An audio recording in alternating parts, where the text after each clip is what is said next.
Ma'am! Ma'am! Ma'am, pwede ho ba bumaba muna kayo sandali? Ano ka?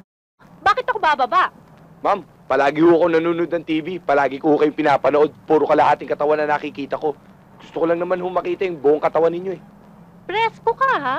Sige na, ma'am. Baba muna kayo. Sige na, baba muna kayo. Guard!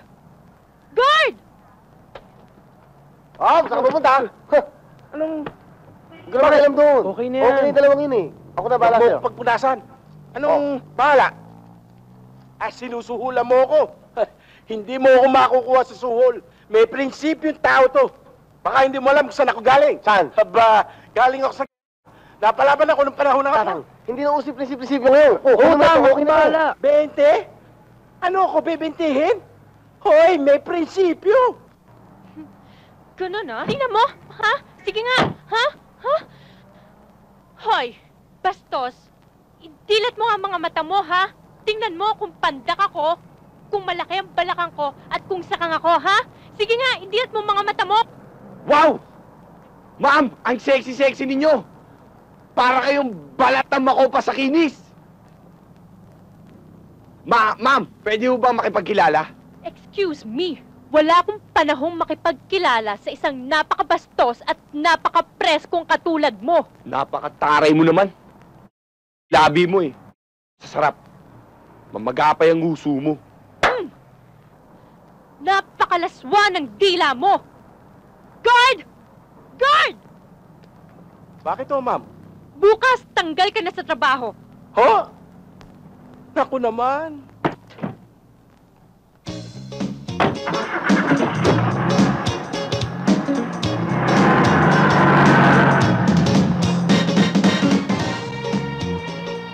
Ano pare? Nakita nyo ba? Hinaplos yung mukha ko. Andiyan ba kayo bakas ng kamay, oh? Okay, ah. Angelo, anong nangyari sa impormasyong nakalap ninyo tungkol sa gunman ni Congressman Salgado? Wala pa nga ho, sir eh. Pero sir, ginagawa na namin lahat ng paraan para matunton kung saan nagtatago yung tao. Abay, dapat lang kayo ang inaasahan ko dito. Panginoon, nagkasala na naman ako. Humihingi ako sa inyo ng kapatawaran. Anumang oras na gugustuhin nyo, maaari nyo na akong sintensyahan.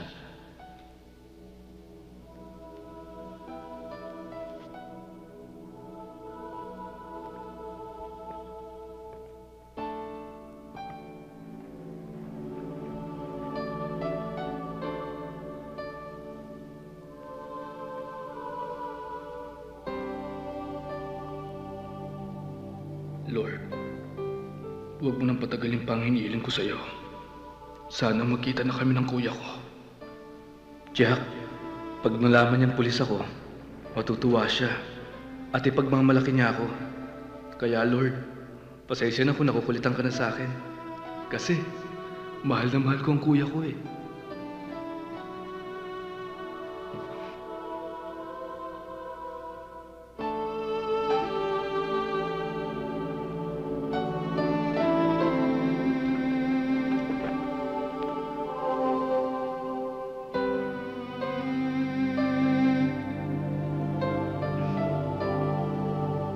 Pare, madalas ka ba dito? Oo. Bakit ikaw ba? Madalas ka rin ba rito? Oo, tulad nung bata pa ako. Sinasama na ako ni Kuya lagi dito.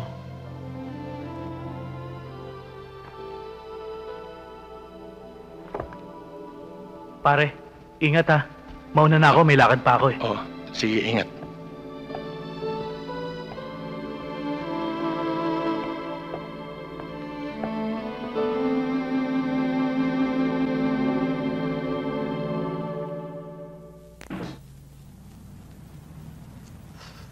Alam mo, maraming bagay sa mundo na hindi kayang bilhin ng pera eh.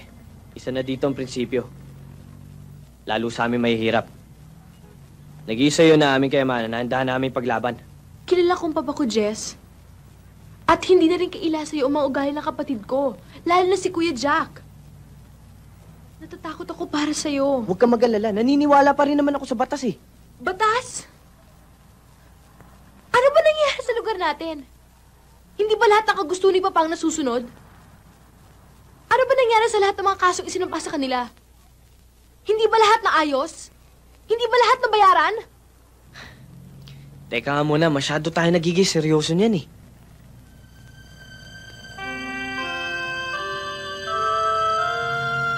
Dala ko ang pera para ayusin ko kayong lahat. Ayaw naming mga salbosa na may maagrabyado sa inyo.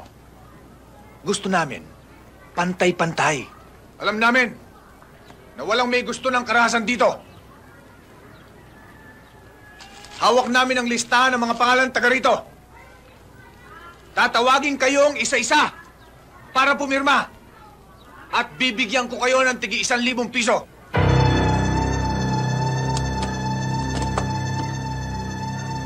Napakalita halaga yan para umalis kami rito at magbagong buhay.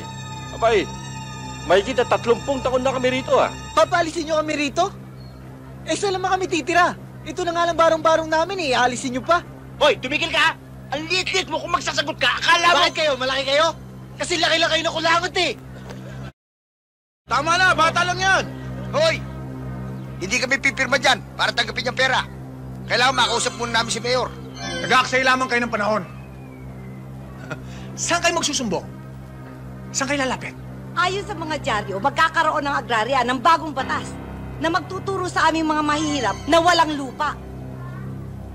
Lola, ang legalidad ay nasa dyaryo lang. Ha? Ilang ulit ba sinabi sa dyaryo na mura ang bilihin ngayon? Pero pagdating nyo sa palengke, may mura ba? Mabait lang ang dyaryo sa papel. Pero sa katotohanan, sigo, walang binatbat. Kaya sa ayaw nyo at sa gusto nyo, tatanggapin nyo ang alok namin.